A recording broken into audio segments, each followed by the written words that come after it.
Good morning, dear students. In today's test session, we will discuss about the other two groups present in the P block elements, that is 17th and 18th group. So first we'll discuss about 17th group elements. So 17th group elements are also known as halogens, as they exist or available in the sea water, are they found in the sea water, so we can call them as halogens. So first we'll see what are the elements present in the 17th group. So there are 5 elements, that is fluorine, chlorine, bromine, iodine and astatine. So these are the 5 elements present in this 17th group. All these are having the outermost configuration as NS2NP5.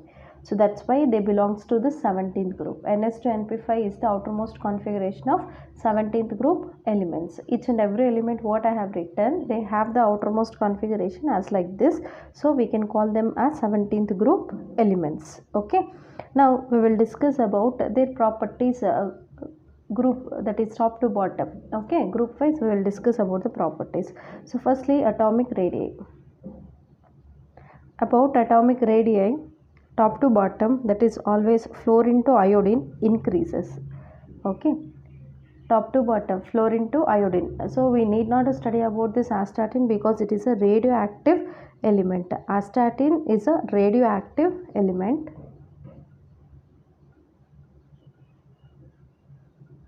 Or we can also call it as a radioactive halogen. Okay, so that's why we can exclude this. From fluorine to iodine, atomic radii increases due to increase in the number of energy levels. And the next property is ionization enthalpy.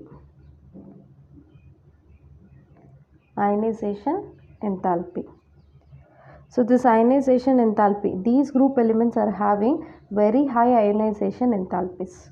Okay, ionization enthalpy for the 17th group elements is said to be very high, and down the group it always decreases. Down the group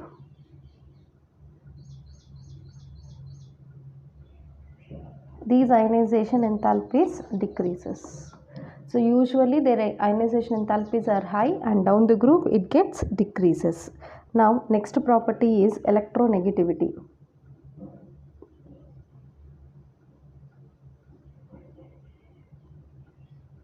So the electronegativity properties are very high for these group elements. Again, electronegativities are very high for 17th group elements. Fluorine is most electronegative in the periodic table. Okay, fluorine is the most electronegative element in the periodic table. That means electronegativity is very high for fluorine, and down the group electronegativity automatically decreases. Down the group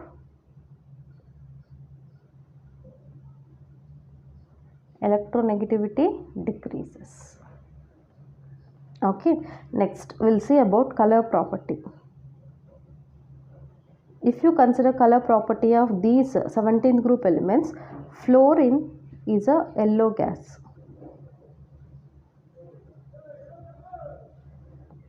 Chlorine is greenish yellow gas.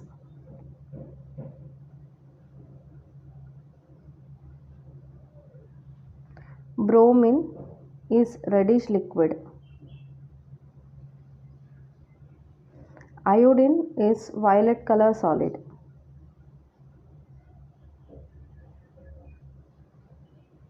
Okay, these are the color properties and physical states of the elements present in 17th group. So next one is melting and boiling points. Melting points and boiling points.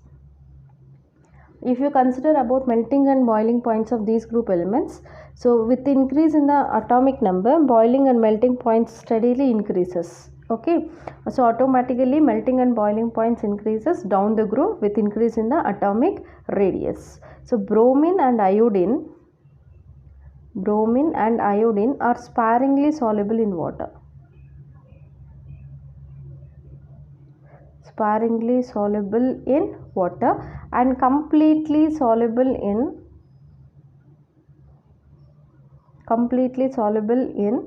chloroform, carbon tetrachloride and carbon disulfide. Okay, sparingly soluble in water, completely soluble in these type of organic solvents. So next property is oxidation states. These group elements can show -1 oxidation state in general.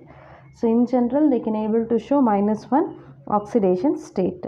So except fluorine, remaining other elements can also show +1, +3, +5 and +7 oxidation states also. Okay, so in general they can show -1 oxidation state. Along with that they can also show +1, +3, +5 and +7 oxidation states also. The higher oxidation state of chlorine, bromine and iodine are due to the having property of electronegativity. Okay, so whereas fluorine is very high electronegative, so that it cannot show positive oxidation states. Okay, remaining other elements can show this type of oxidation states. This is due to the absence of vacant d orbitals in fluorine atom. That's why fluorine can able to show only -1 oxidation state. There is no even vacant d orbital in the case of fluorine. So our next chemical property, next we want to discuss about chemical properties. The first chemical property of these group elements is formation of hydrides. Whenever 17 group elements undergo reaction with hydrogen present in the air, it can form different types of hydrides. Especially now they can form HX type of hydrides.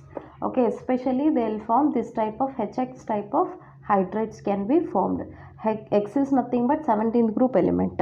So in place of X, if you keep different types of 17th group elements, we will get hydrides of such halogens: HF, HCl, HBr and HI. So these are the different types of hydrides found by the 17th group elements. Now we have to study about the trends of these different hydrides found by the 17th group. So firstly, acidic strength. Acidic strength of these hydrides increases down the group. So always it increases down the group or top to bottom. Next, reducing property or reducing power. So this reducing power also increases from top to bottom. HF to HI, this reducing power also increases. Next, bond dissociation enthalpy. Bond dissociation enthalpy. It decreases down the group. Bond dissociation enthalpy decreases down the group. That means HF bond is the strongest bond. To break that bond, it requires more amount of energy. Down the group, that bond length increases and it becomes very weaker. So down the group, it requires very less amount of energy to break the bond. So bond dissociation enthalpy is always decreases. Next, stability also decreases. Stability also decreases. So because size increases, when size increases, bond length also increases, then automatically the stability gets decreases. Next, bond length. So this bond length also increases down the group. Bond length also increases down the group. So that is about the first chemical property of these 17th group element, that is hydrides. Next, we will discuss about oxides. So these are the other type of chemical compounds found by the 17th group when oxygen react with the 17th group elements. So we will see first oxides of fluorine. So fluorine can able to form two different types of oxides, that is OF2 and O2F2 type of fluorides. OF2 and O2F2 are the two types of oxides formed by the fluorine. OF2 is thermally stable. It is thermally stable at 298 Kelvin's temperature. Okay, they are actually oxygen fluorides as fluorine is more. Okay, so these two are said to be oxygen fluorides in which fluorine content is more.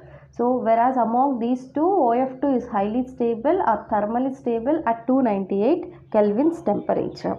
Okay. And both OF2 and O2F2 are said to be strong fluorinating agents. These two are strong fluorinating agents.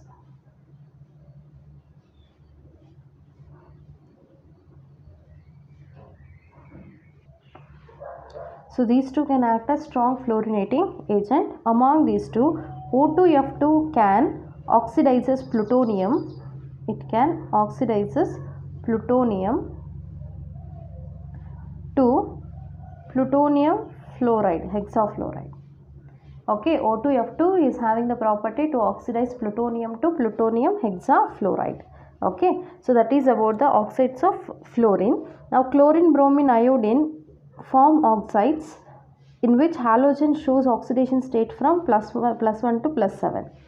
Chlorine, bromine and iodine can form oxides with oxidation states such as from +1 to +7. By using these oxidation states, they can able to show different types of oxides, or they can form different types of oxides. Okay, if you observe chlorine oxides, chlorine can form Cl2O, ClO2, Cl2O6 and Cl2O7 type of oxidizing agents. Okay, so these are the different types of oxidizing agents or oxides formed by the chlorine. Among all, ClO2 is used as bleaching agent. It can be used as bleaching agent for paper pulp, textiles and water treatment. So in all the three applications, we can use the ClO2 as a bleaching agent. Whereas bromine can also show three different types of oxides, that is Br2O, BrO2 and BrO3. So these are the least stable halogen oxides and exist only at room temperature. When you compare all these oxides, bromine oxides are the least stable oxides at room temperature. They can exist only in the room temperature. Whereas iodine can also show different types of oxides, that is I2O4, I2O5 and I2O7. So these are insoluble solids and decompose on heating. Okay, I2O4, I2O5 and I2O7 are insoluble in water and they can easily undergo decomposition on heating. Okay, among all, I2O5 is the strongest oxidizing agent. So it is the strong oxidizing agent used in the estimation of carbon monoxide. It is the most powerful or strongest oxidizing agent used in the estimation of carbon monoxide. So that is about the different types of oxide formed by the 17th group elements. So next we want to discuss about the compounds of this chlorine. So chlorine, first important compound is chlorine itself, that is Cl2. So it can be prepared by two important methods. One is laboratory method and other one is manufacturing in the industrial level. So first laboratory method we will discuss. In this laboratory method, when MnO2 react with 4HCl, it can be converted into MnCl2 plus releases 2H2O, and along with that Cl2 is released. So this is about the first method. As well as when NaCl is taken and react with MnO2 and H2SO4. Okay, 4 moles and here 4 moles. So it can be converted into MnCl2 plus 4NaHSO4 plus 2H2O plus Cl2. Okay, even here Cl2 gas is released. So by using these two methods, we can prepare chlorine, and along with that, one more method is there, that is by Deccan's process. So this is the best method to prepare chlorine in industrial level by bulk methods. So in this Deccan's process, HCl undergoes oxidation in presence of cuprous chloride at 723 Kelvin's temperature. When 4 moles of HCl undergoes oxidation, it can be converted into 2Cl2 plus it releases 2H2O. So this is the Deccan's process. In this Deccan's process, hydrochloric acid undergo oxidation in presence of CuCl2. It releases chlorine. Now electrolysis process is also used. Electrolytic process. So by using electrolytic process also we can prepare chlorine. Whenever chlorine is, so in this electrolysis process, brine solution NaCl, whenever undergo electrolysis process, chlorine is obtained. Okay, chlorine is liberated at anode. Cl2 is liberated at anode. So that is called electrolytic process. Now we'll see about the properties of this chlorine. When you observe the properties of chlorine, this is the yellow gas, greenish yellow gas.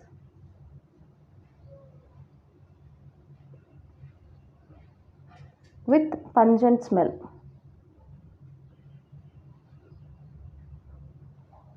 Okay, it is the greenish yellow gas with pungent smell. It is having the property to soluble in water. It's soluble in water. Whenever it undergoes reaction, so it reacts with number of metals and non-metals to form chlorides. So both metals and non-metals undergo reaction with this. For example, when 2Al react with Cl2, 3Cl2, it converts into AlCl3, 2 moles. In the same manner, when 2Na react with Cl2, it gives 2NaCl. Okay, when phosphorus P4 react with 6Cl2, it can be converted into 4PCl3. When sulfur, which is in octaatomic, react with 4Cl2, it leads to give 4S2Cl2.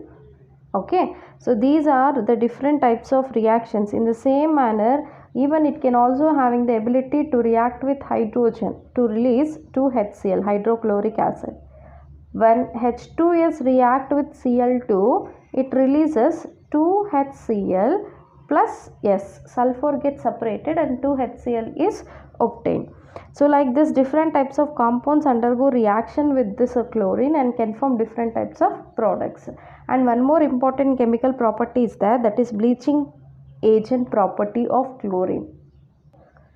So when slag lime reacts with chlorine, it can give bleaching powder. Slag lime formula CaOH taken twice. When the slag lime reacts with chlorine, take here 2 moles of slag lime.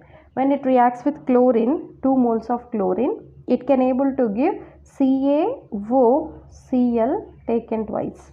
CaOCl taken twice. So this is called bleaching powder. And it releases CaCl2 plus 2H2O. Okay, so this is called bleaching powder. So this bleaching powder is obtained whenever chlorine undergo reaction with slag lime. Okay, now we'll see bleaching action of this chlorine. Bleaching action of chlorine. So chlorine, whenever dissolved in water or take along with water, it releases 2HCl plus nascent oxygen. Okay, so this nascent oxygen, whenever reacts with colored substance,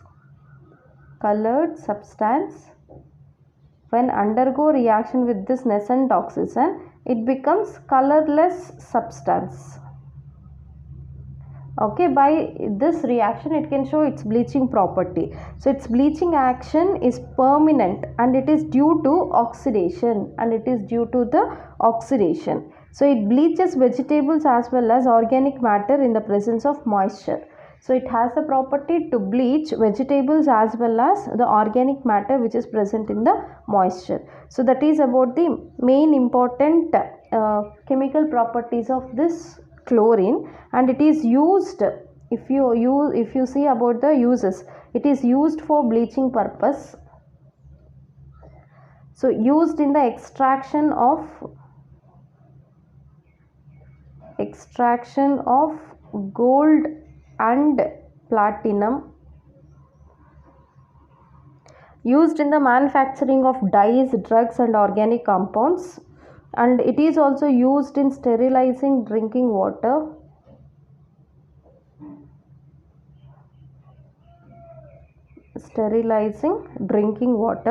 It is also used in the preparation of poisonous gases like phosgene, formula COCl2, tear gas, formula CCl3NO2, mustard gas and its formula ClCH2, CH2S, CH2, CH2, Cl. So this is called mustard gas. All these different types of poisonous gases can be prepared by using this chlorine. So remember the ratio of aqua regia.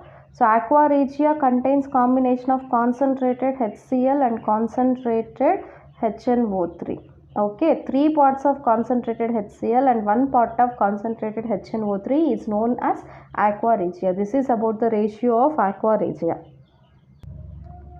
So next topic is oxoacids of chlorine. So chlorine when combined with oxygen and hydrogen, it can form oxyacid.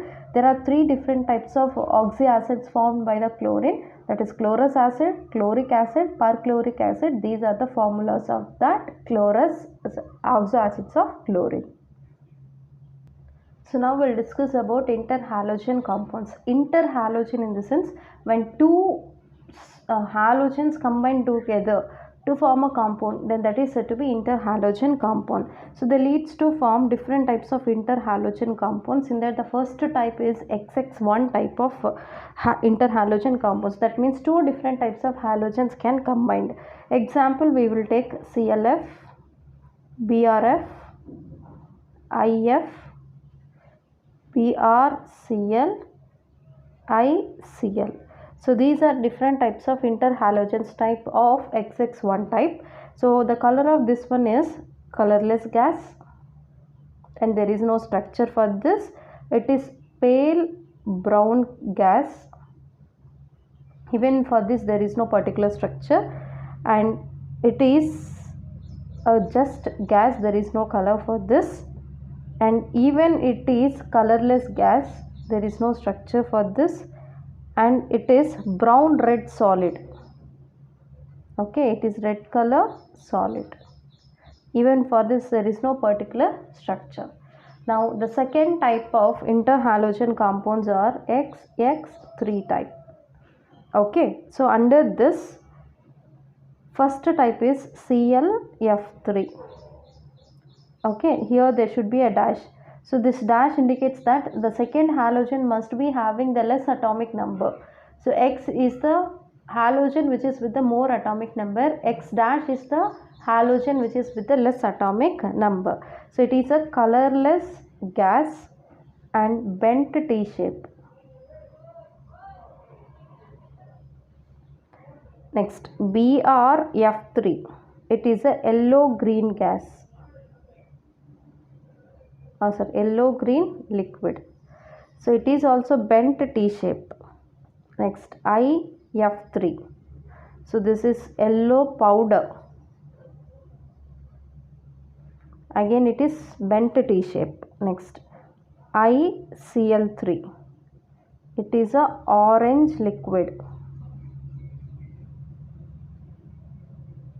Sorry, orange solid. It is a orange solid and it is also having the bent T shape. All these trihalides or tri-interhalogen compounds are having bent shape. Next, pentahalides, XX-5 type. XX5 type. So here the first type of halogen is IF5 type. So this is colorless gas and square pyramidal in shape.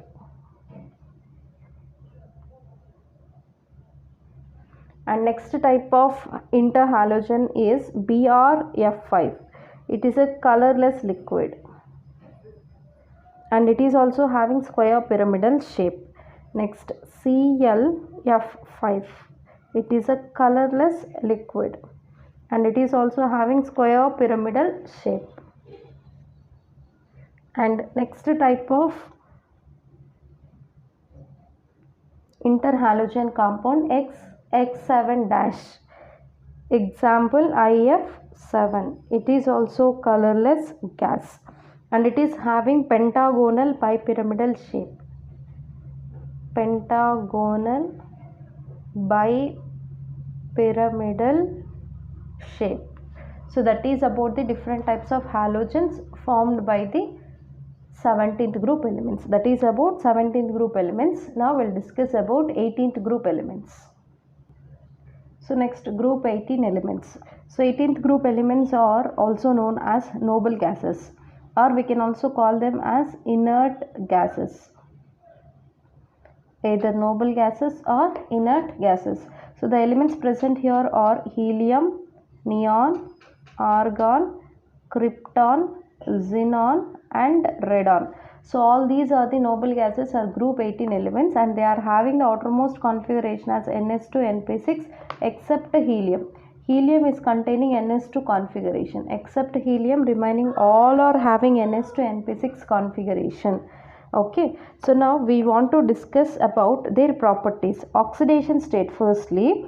So that oxidation state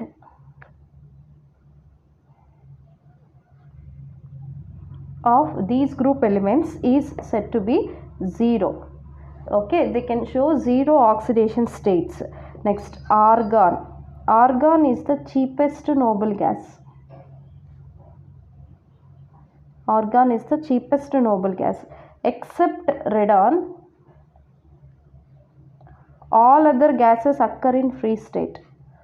All are occur in free state. Except radon, remaining all other gases or noble gases occur in the free state. Only radon do not exist in free state. So helium exists in 3 isotopic forms. Isotopic forms. So those 3 isotopic forms of helium are He3, He4 and He6. So these are the 3 different types of isotopic forms of helium. So this helium is the noble gas without p electrons. Without p electrons. Okay, so that is about the general properties of 18th group elements. Now ionization enthalpies. If you observe ionization enthalpies of this 18th group elements, down the group it decreases.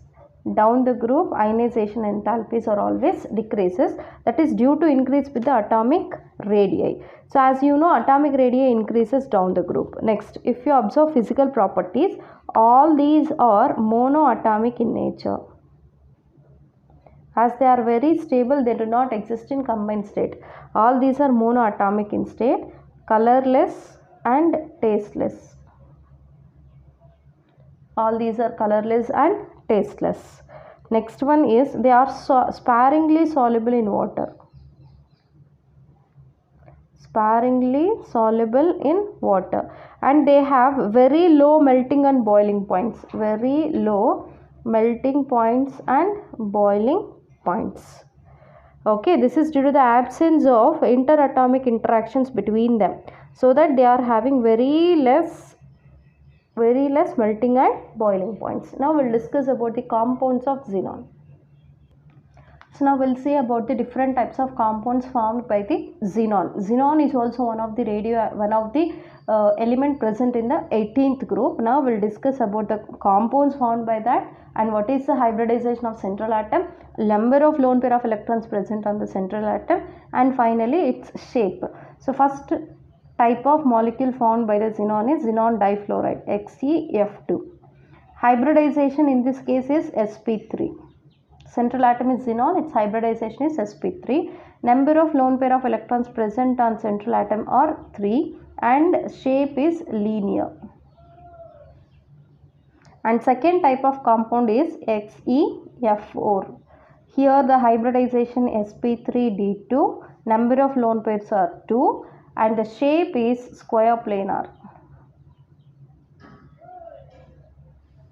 Next type of compound is XeF6, that is xenon hexafluoride, hybridization sp3d3, and the number of lone pairs are 1. It is distorted octahedral. Distorted octahedral. Next type of compound formed by the xenon is xenon oxides. In that case, XeO3 is the first type. Hybridization is sp3, and number of lone pairs are 1, and structure is or shape is pyramidal. Next type of oxide is XeO4. xenon tetraoxide. Hybridization sp3, and number of lone pairs on central atom 0. Structure or shape is tetrahedral. And next type of compound is which is oxygen and fluorine combination xenon, that is XeOF2. XeOF2. So the xenon oxyfluoride, that is having the hybridization as sp3d, number of lone pairs are 2 and it is T-shaped. And next type is XeO4F4 and hybridization sp3d2, number of lone pairs 1 and its shape is square pyramidal. And final type of compound formed by the xenon is XeO2F2 and its hybridization here is sp3d, number of lone pairs on central atom 1 and its shape is seesaw. So that is about the different compounds formed by the xenon. So that is about the p block elements. Based on the topics whatever I have explained, you just go through the questions, because this is completely direct questions asked chapter and topic. There is no indirect question and twisted questions. Whatever the synopsis I have given, based on that you try to solve possible questions, then you can easily answer.